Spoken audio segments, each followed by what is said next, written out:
नमस्कार साथियों, कैसे हैं। आशा करता हूं कि आप सभी स्वस्थ होंगे, तंदुरुस्त होंगे। भगवान की कृपा से आप सभी का हर एक मनोकामना पूर्ण हो। तो बिना देर के क्लास को करते स्टार्ट। तो आज के क्लास में सीखेंगे आमाशय।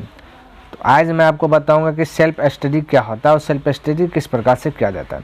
तो ये जो हमने यहाँ पे डायग्राम यहाँ पे हमने कुछ जो लिखा है, ये है सेल्फ स्टडी का तरीका। उसके बाद इससे रिलेटिव बहुत सारा ऑब्जेक्टिव बनेगा, सब्जेक्टिव बनेगा, वो बाद में देखेंगे। पहले देखिए सेल्फ स्टडी किस प्रकार। सेल्फ स्टडी का मतलब वह स्वयं अध्ययन करना। तो घर में किस प्रकार से स्वयं अध्ययन कर सकते हैं, तो यहाँ इस प्रकार से देखिए क्या दिया गया। आमाशय को बोलते हैं पेट, ये बात ध्यान में रखना। आमाशय को क्या बोलते हैं? पेट। अब देखिए समझिए, यह एक चौड़ी थैली जैसी रचना है जो उदर गुहा के बाईं ओर से शुरू होकर अनुप्रस्थ दिशा में फैली होती है। तो पूछ देगा कि कौन उदर गुहा से शुरू होकर उदर गुहा के बाईं ओर से शुरू होकर अनुप्रस्थ दिशा में फैली होती है, ऐसे पूछेगा। तो क्या बोलना आपको? आमाशय। तो इस प्रकार से आप बोल सकते हैं, ठीक है।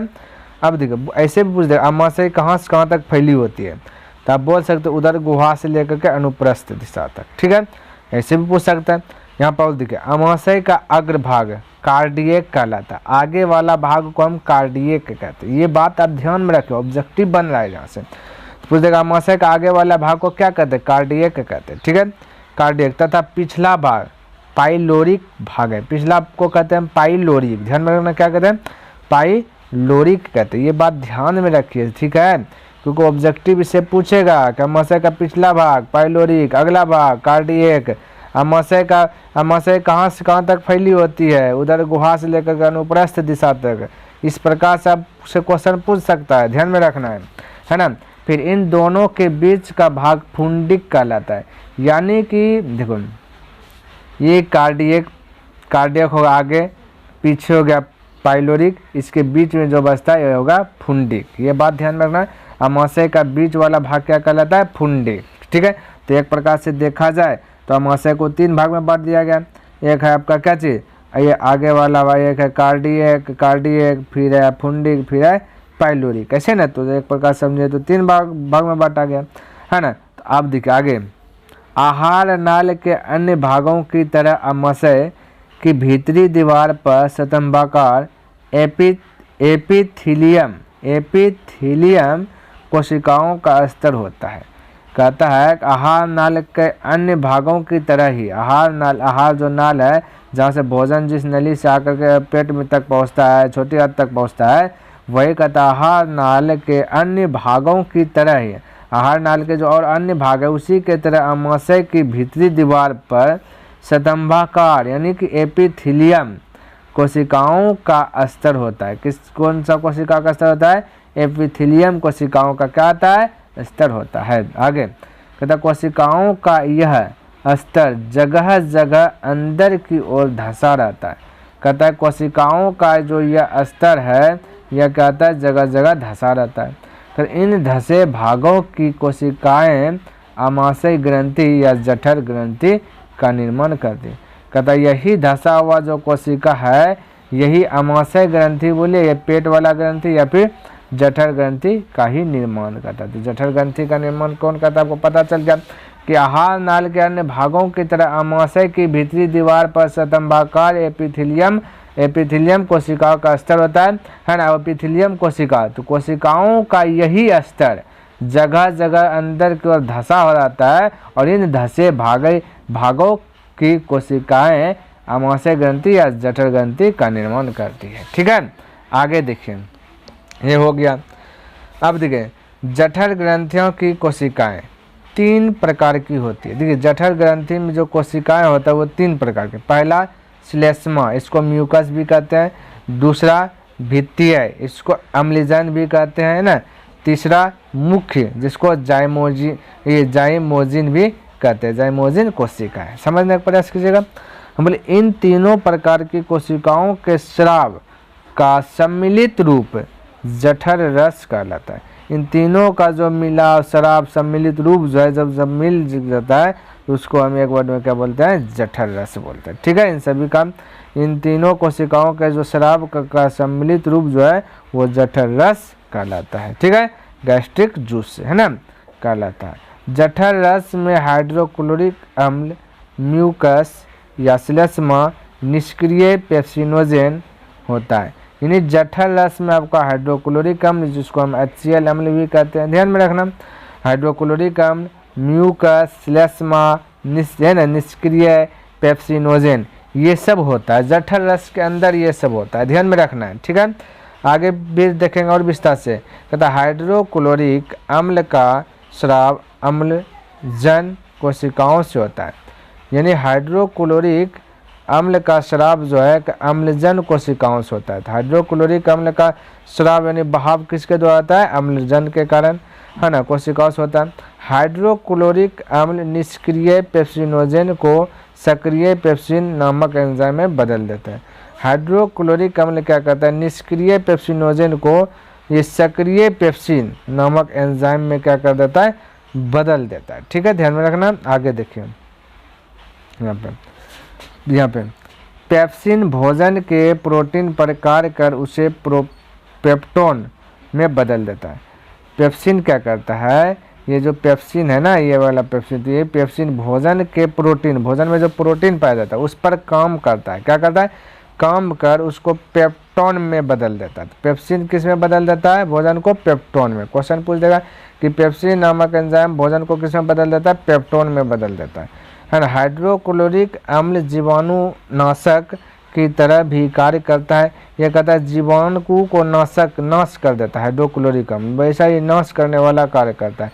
जो खतरनाक बैक्टीरिया सब होता है वो हाइड्रोक्लोरिक अम्ल उसको खत्म कर देता है।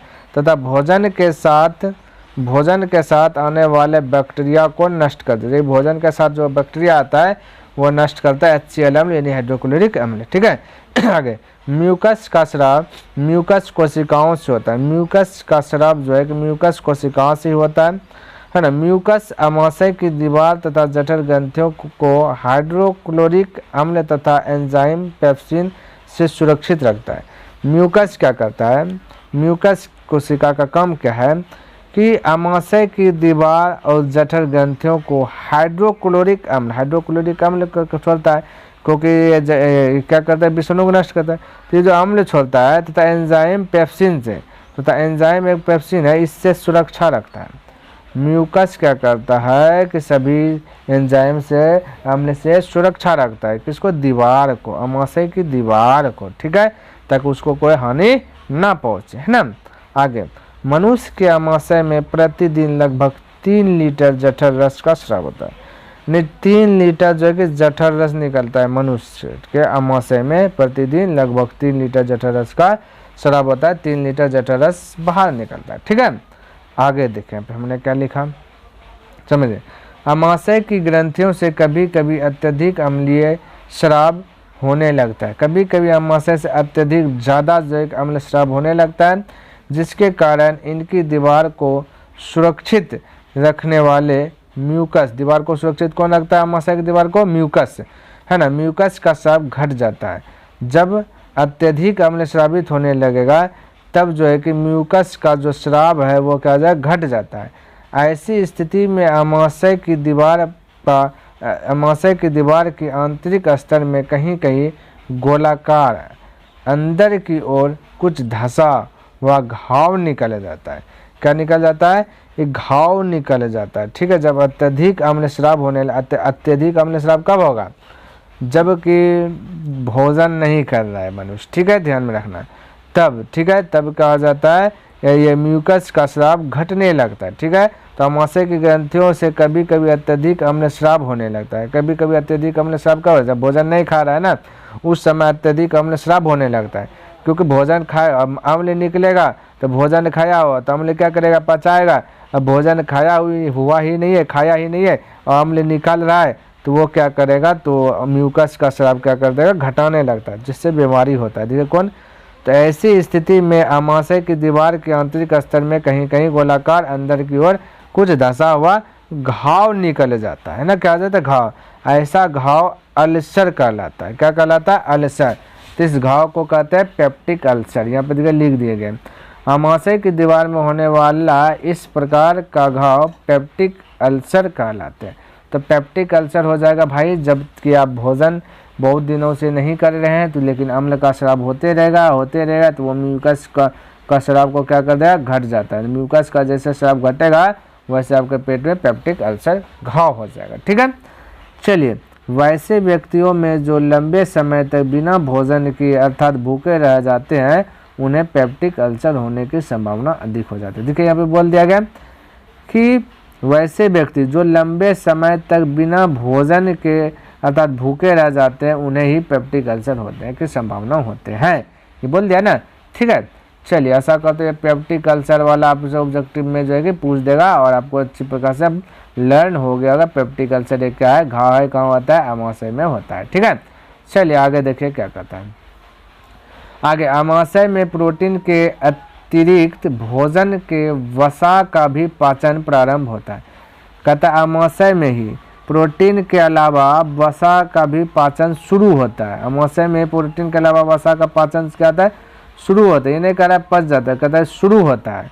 यहाँ वसा का आंशिक पाचन एंजाइम कहता है गैस्ट्रिक लाइपेज, क्या है, गैस्ट्रिक लाइपेज के द्वारा होता है। ये लाइपेज के द्वारा वसा का पाचन होता है। गैस्ट्रिक लाइपेज वसा को गैस्ट्रिक लाइपेज क्या करता है, वसा को वसा अम्ल तथा ग्लिसरॉल में बदलता है।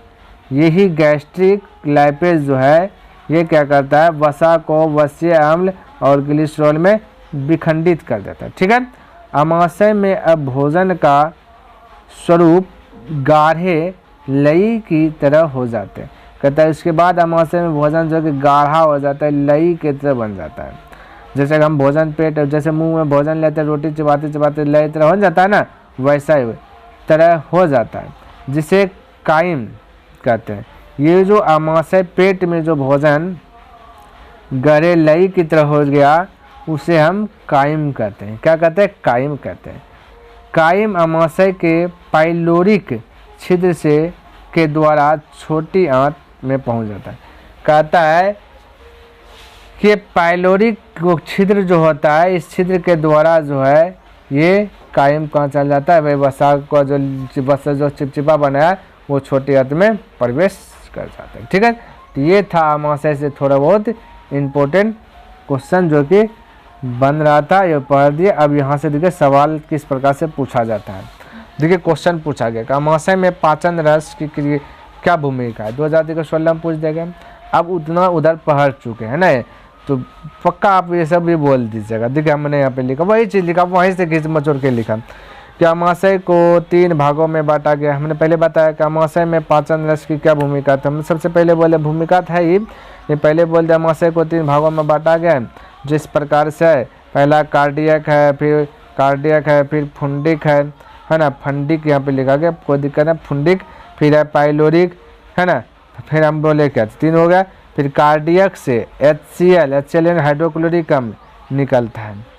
हाइड्रोक्लोरिक अम्ल कार्डियक से निकलता है। ठीक है, कार्डियक है ना, तो अम्ल निकलता है हाइड्रोक्लोरिक अम्ल, या देखें कार्डियक से HCl अम्ल निकलता है। HCl अम्ल भोजन को अम्लीय माध्यम में बदल देता है।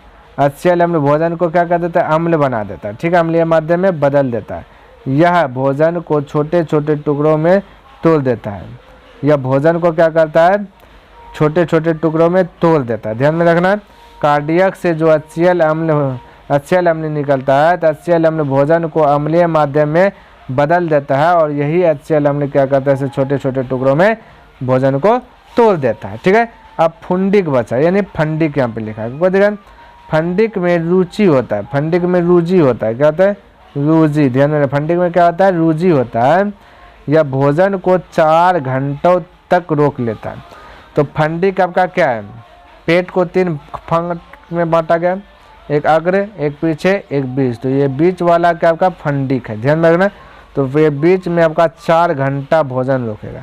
फंडिक को हमने यहाँ पे लिखा, फंडिक में रूजी होता है। यह भोजन को, ये जो रूजी होता है ना, रूजी ऐसे वहाँ तक निकला हुआ, यही भोजन को 4 घंटा तक रोक लेता है। कब है, अमाशय यानी पेट में, वहीं तक पचाता है। हाइड्रोक्लोरिक अम्ल शराब होते रहता है, भोजन को तोड़ ताड़ करके मिहीन करके तब भेजता है, रोक लेता है। पाइलोरिक में जठर ग्रंथि पाया जाता है। अब देखो पाइलोरिक में जठर ग्रंथि, तो जठर ग्रंथि, कार्डियक में HCl अम्ल, पाइलोरिक में जठर ग्रंथि क्या होता है, पाया जाता है। और अभी हम तुरंत बताया पाइलोरी कब का आग्र भाग है कि पीछे भाग है, ये हमने बताया। जैसा कि आप एक बार हमें और दिखा देता हूँ, यहाँ देखिए हमने आपको क्या बताया था, तो पिछला भाग पाइलोरिक है, अगला भाग कार्डियक है, ठीक है। तो यहाँ पे देखिए पिछला भाग आपका पाइलोरिक है, ठीक है, ध्यान में रखना है भाई, अगला भाग कार्डियक है। अब देखिए ध्यान से, तो यहाँ पे हमने बोला कि जठर रस निकलता है, यानी कि पाइलोरिक आपका पिछला भाग है, पिछला भाग से जठर ग्रंथि पिछला भाग यानी पाइलोरिक में जठर ग्रंथि पाया जाता है, इससे जठर रस निकलता है। पाइलोरिक से कौन रस निकलता है, जठर रस निकलता है ना। अच्छा, जठर रस में पेप्सिन और रेनिन पाया जाता है, जठर रस में पेप्सिन और रेनिन पाया जाता है। पेप्सिन प्रोटीन को पचाता है, पेप्सिन क्या करता है, प्रोटीन को पचाता है। तो पेप्सिन तो आपका तब अमाशय में ही निकल गया, तो अमाशय में पूछ देगा किसका पाचन होता है, तो बोलिएगा प्रोटीन का। लेकिन प्रोटीन का पाचन तो अमाशय में पेप्सिन है, तो पेप्सिन ही प्रोटीन को पचाता है, ठीक है। तो आपसे क्वेश्चन बोलेगा अमाशय में किसका पाचन होता है, ऐसे भी पूछ देगा, तो आपको बोलना है प्रोटीन का, ठीक है। और रेनिन दूध को दही बना देता है। अब बच्चा सब दूध ढेर पीता है, हाँ, तो वो दूध को क्या कर देता है, दही बनाता है, इसलिए बच्चा सब जब वोमिटिंग करेगा तो वो दही निकलेगा, ध्यान में रखना, ठीक है। तो ये था आपका क्या चीज़, अमाशय में पाचन रस की भूमिका, जो टोटल क्या कौन कौन क्या क्या चीज़ कर रहा था, ये सारा चीज़ हमने आपको डिफाइन किया, और इससे बहुत सारा ऑब्जेक्टिव आपको निकलेगा, ध्यान में रखना। तो 4 घंटा तक भोजन कौन लगता है आपका, फुंडिक में। फुंडिक में क्या पाया जाता है, रूजी पाया जाता है। जब आदमी भूखा रह जाता है ढेर ना, तो साथियों यही रूजी गड़ने लगता है पेट में, कहता है मेरा पेट में गड़ रहा है, भोंक रहा है, तो यही रूजी खड़ा हो जाता है, टाइट हो जाता है, जो कि पेट में गलने लगता है भूखा रहने के बाद। जब भूखा नहीं है तो ये खाना खाया, 4 घंटा तक भोजन रखा, उसके बाद धीरे धीरे वो दूसरे आहार नाल के द्वारा जो है कि दूसरे स्थान पर भेज देता है, ठीक है। तो ये सब होता है, ध्यान में रखना है, ठीक है। तो ऐसा करते हुए आपको अच्छी प्रकार से लर्न हो गया होगा। और देखिए क्वेश्चन कौन आपसे बन रहा है, देखिए यहाँ पे क्वेश्चन कहता है हमारे अमाशय में अम्ल की भूमिका क्या है, भाई बोला तद अथवा मनुष्य के अमाशय में जो HCl अम्ल स्रावित होता है यह कैसे कार्य करता है, यह बताए। देखिए NCERT बुक का है, NCERT बुक का है, 2012 में पूछा, 13 में पूछा, 21 में पूछा, कितना इंपॉर्टेंट है सोचिए भाई, बहुत इंपॉर्टेंट है। देखिए इसको अच्छा समझिए, हमने देखा हमारे अमाशय में अम्ल की भूमिका महत्वपूर्ण है। हमारे अमाशय में अम्ल की भूमिका क्या महत्वपूर्ण है, इसमें हाइड्रोक्लोरिक अम्ल यानी HCl अम्ल पाया जाता है। अमाशय में कौन सा अम्ल पाया जाता है, HCl अम्ल पाया जाता है। क्वेश्चन मैंने बोला हमारे अमाशय में अम्ल की भूमिका, तो बोल दिया महत्वपूर्ण है ना भाई, महत्वपूर्ण है। यहाँ पे आपसे क्वेश्चन क्या पूछा गया था, अमाशय में यहाँ पूछा गया था, ये भाई हट जा थोड़ा सा, निकल भाई, ये क्या होगो, यहाँ पूछा गया था अमाशय में पाचन रस की भूमिका, यहाँ अम्ल पूछा गया, तो कोई दिक्कत नहीं है भाई, बोल रहे। तो हमारे अमाशय में अम्ल की भूमिका बहुत महत्वपूर्ण है, इसमें हाइड्रोक्लोरिक अम्ल यानी HCl अम्ल पाया जाता है। यह अम्ल क्या करता है, जठर ग्रंथि से निकलता है। ये HCl अम्ल कहाँ से निकलता है, जठर ग्रंथि से निकलता है। जो है वो बता देता कि ऑब्जेक्टिव भी पूछे तो बन जाए, निकलता है। HCl अम्ल भोजन को अम्लीय माध्यम में बदल देता है। HCl अम्ल का काम क्या है, भोजन को अम्लीय माध्यम में बना देना, बदल देना, अम्लीय माध्यम में बदल देना, खट्टा कर देना। अम्ल का मतलब होता है ना खट्टा। तो जठर ग्रंथि से निकलता है HCl अम्ल, और HCl अम्ल भोजन को अम्लीय माध्यम में बदल देता है। अम्लीय माध्यम में जैसे बदलता है, जैसे आप भोजन किए, जठर रस इसको अम्ल बना दे, फिर वोमिटिंग की जगह खट्टे निकलेगा, अगर या तो खट्टे ढका रहता है, ठीक है भाई, है ना। अब देखिए यह भोजन को छोटे छोटे टुकड़ों में तोड़ देता है, यही ये HCl अम्ल क्या करता है, भोजन को छोटे छोटे टुकड़ों में क्या करता है, तोड़ देता है, बैक्टीरिया को भी नाश करता है, यही है ना। इसलिए यह अमाशय में भोजन को पचाने में सहायता करता है। HCl अम्ल भोजन इसका देगा कि अमाशय में भोजन को पचाने में कौन सहायता करता है, तो HCl अम्ल यानी हाइड्रोक्लोरिक अम्ल। यह भोजन में उपस्थित हानिकारक जीवाणुओं को भी क्या कर देता है, नष्ट कर देता है। भोजन में उपस्थित हानिकारक जीवाणुओं को भी नष्ट कर देता है। तो देखिए यहाँ पे ये क्वेश्चन था, हमने यहाँ पे जवाब दे करके रेडी कर दिया। बस आपको इतना सब बोलना है, इनमें से जो भी आपका ऑब्जेक्टिव भी निकल रहा है भाई, हमने ऑब्जेक्टिव भी बताया, ये भी आपका क्लियर हो जाएगा, ठीक है, ध्यान में रखना। तो जो हम सब्जेक्टिव बता रहे हैं उनमें से आप स्वयं ऑब्जेक्टिव को खोजिए, ठीक है, ताकि आपको सेल्फ स्टडी जब तक नहीं कीजिएगा भाई तब तक जो है अव्वल नहीं कर सकते हैं, ध्यान रखना। इसलिए सेल्फ स्टडी भी कीजिए, जो हम सब्जेक्टिव बताएं उससे आप 2-4 ऑब्जेक्टिव निकालिए, जैसा कि हम यहाँ पे निकाले हैं, ठीक है। थोड़ा सा हम दिखा देते हैं कोई डेमो। हमने बोला अमावस्या में भोजन कितने घंटे रहते हैं, 3 से 4 घंटे, हो गया कहानी खत्म।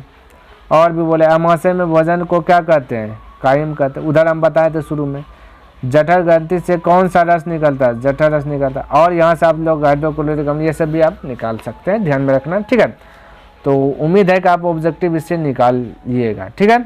चलिए अगला प्रश्न दिखे क्या दिया गया, बस इसी से रिलेटिव है, इसको देख ही लेते हैं, उसके बाद छोटी आंत में पढ़ेंगे। मनुष्य में अमाशय कितने भाग में बांटा होता है, उनके नाम ले। कहता मनुष्य में अमाशय कितने भाग में बांटा होता है, बस हमने बोला मनुष्य में जो है अमाशय को 3 भागों में बांटा गया है, जो किस प्रकार से है, पहला कार्डियक, फिर फुंडिक यानी फंडिक, फिर पाइलोरिक, ठीक है। फुंडिक बोलिए ना, किताब में फुंडिक मिलेगा ना, तो ये हो गया आपका, इस प्रकार का आंसर का जवाब दे दिए। तो आशा करता हूँ कि भाई आपको ये समझ में आया होगा, अमाशय से रिलेटिव जो भी क्वेश्चन बन रहा था और टोटल ऑब्जेक्टिव भी जो आज से नहीं छूटेगा, ठीक है। तो नेक्स्ट दिन देखेंगे, छोटी आंत के बारे में पढ़ेंगे पूर्ण तरीके से, पूर्ण रूप से, है ना। और इससे भी ऑब्जेक्टिव जो भी बनेगा वो आपसे आगे नहीं छूटेगा, ठीक है। तो चलिए आपसे लेता हूँ मैं विदा, नेक्स्ट दिन मिलूंगा, तब तक के लिए धन्यवाद। जय हिंद, जय भारत।